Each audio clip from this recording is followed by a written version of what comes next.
Bom dia, meus queridos irmãos, e a paz de Cristo Jesus. Deus proverá, o nosso bom Deus proverá. Hoje nós gostaríamos de ler aqui na Palavra de Deus um texto para refletir com os irmãos, e ele está no Evangelho de Mateus, o capítulo é de número 17, o versículo é de número 4. Tomando a palavra, Pedro disse a Jesus: Senhor, é bom estarmos aqui. Se quiseres, farei aqui 3 tendas, uma para ti, outra para Moisés e outra para Elias.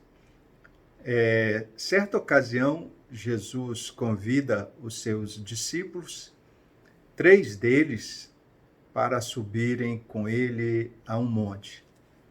Era muito comum Jesus convidá-los para entrar no barco, era muito comum Jesus convidá-los para ir à plantação, olhar os lírios do campo, era muito comum Jesus chamá-los à sinagoga. Nesse momento, Jesus os chama para ir num alto monte, lugar bem distante dos demais. Lá em cima, junto com os seus 3 discípulos, a Bíblia nos fala que Jesus Cristo foi se transfigurando diante dele. Aqui está um mistério que a palavra de Deus também nos coloca. O que seria essa transfiguração de Jesus junto deles?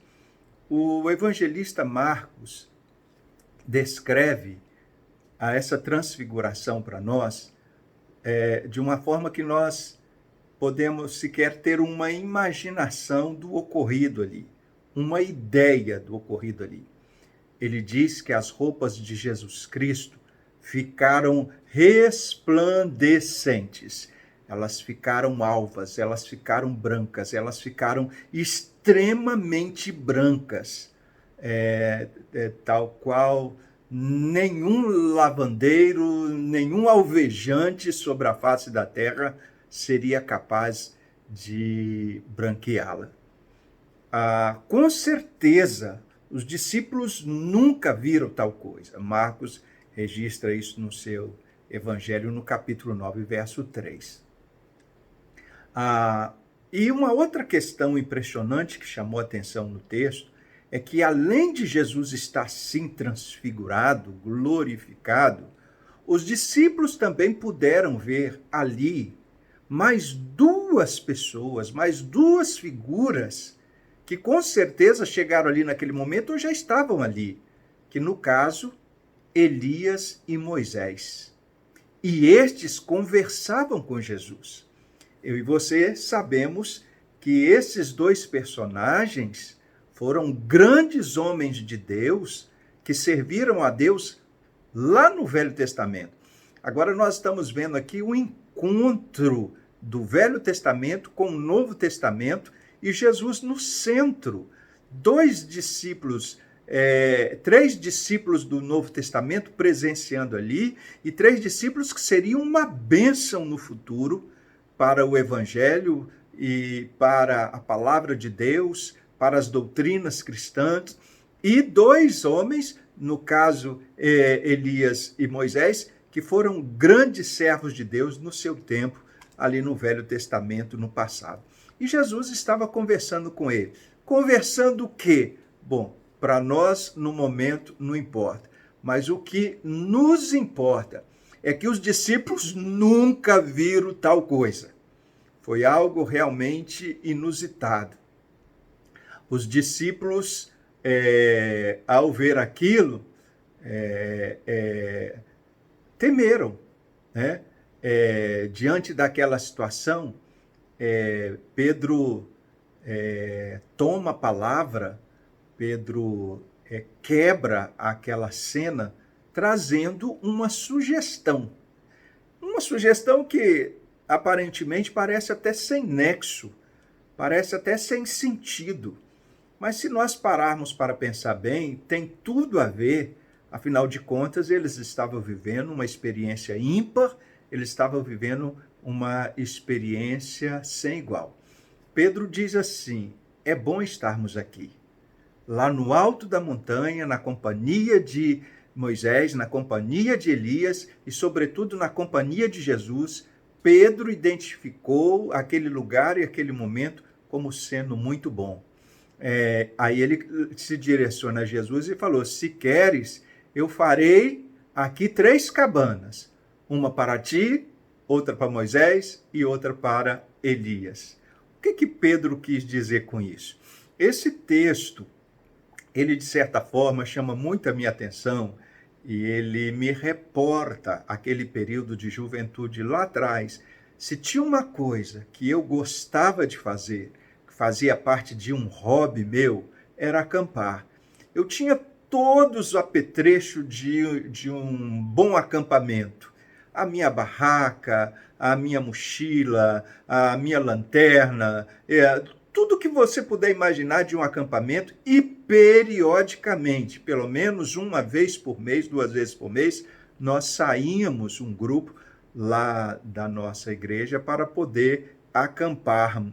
Então nós subíamos também a montanha e lá fazíamos o nosso retiro. Muitas vezes saíamos uma cabana, 2, 3, 4, quantas conseguimos reunir. Então essa cena me traz à memória momentos muito bons da minha juventude, porque eu também era um apaixonado por acampamento, por barraca, por cabana. E foi exatamente isso que Pedro considerou. Jesus, quer que eu faça 3 cabanas, uma para ti, outra para Moisés, outra para Elias.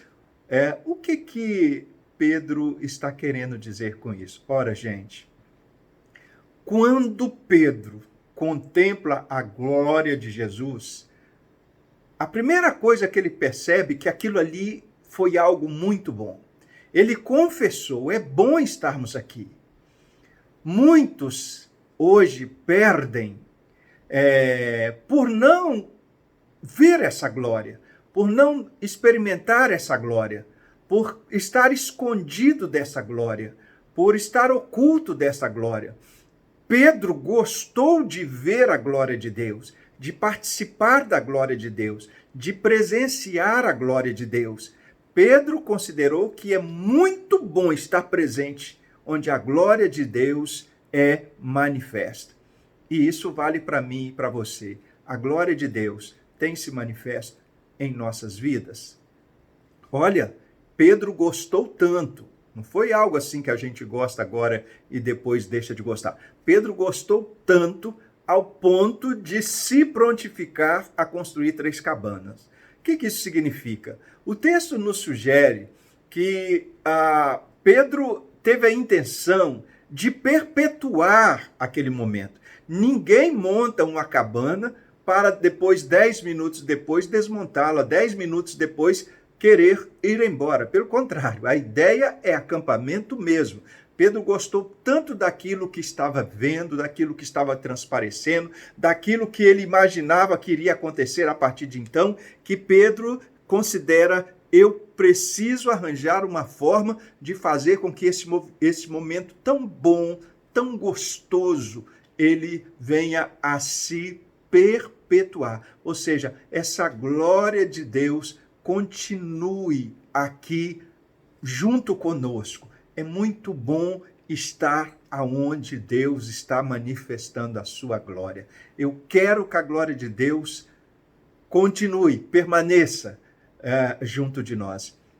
Será que você tem esse mesmo desejo? A presença de Deus manifesta na sua vida perpetuamente, dioturnamente. Olha, o texto também chama a atenção que a questão não era simplesmente só fazer a tenda, manter a tenda, a glória de Deus ali está, mas a ideia é que aquela visão que Pedro teve é uma demonstração de que aquilo impulsionou Pedro a fazer alguma coisa em benefício a Jesus. Ele sentiu no coração. quando a gente vê a glória de Deus, quando a gente sente a glória de Deus, quando a gente percebe a glória de Deus, parece que algo também nos impulsiona ao serviço, é algo que nos impulsiona a uma oferta a Deus, a nos oferecer a Deus. A glória de Deus manifesta em nossas vidas, nos faz aptos a estar sempre contribuindo em alguma coisa em benefício a Deus. É interessante. Aquelas pessoas que mais sentem a presença de Deus, aquelas pessoas que mais gostam de estar na presença de Deus, são aquelas pessoas que mais também querem servir. Será que esta força vem delas? Esse desejo vem delas? Eu acredito que é algo que já vem compartilhado de Deus. A glória de Deus nos impulsiona a trabalharmos, a servir ao Senhor. Nos torna altruísta ao serviço cristão e, ao mesmo tempo, altruísta aos outros, aos nossos semelhantes. O que realmente Pedro não queria é perder a contemplação daquele momento, é perder aquela visão, é perder aquele momento. Pedro faria qualquer coisa para que aquele momento perpetuasse na sua vida. Sabe, meu irmão, minha irmã, meu amigo, hoje, exatamente hoje, Deus te convida, assim como os discípulos, para subir o monte. Ele tem algo para lhe mostrar. Ele tem algo para te transfigurar. A grande questão é subir ao monte, subir a montanha, da ideia de esforço. Não tenha preguiça, não. Suba o monte. Vai valer a pena. A caminhada até o topo pode até ser difícil, mas chegando lá, ele vai se revelar para você, com toda certeza. Você vai poder dizer como Pedro, como valeu a pena o esforço de ter subido a montanha. Como valeu a pena estar aqui. Valeu tanto que não dá nem mais vontade de voltar a ser como eu era antes.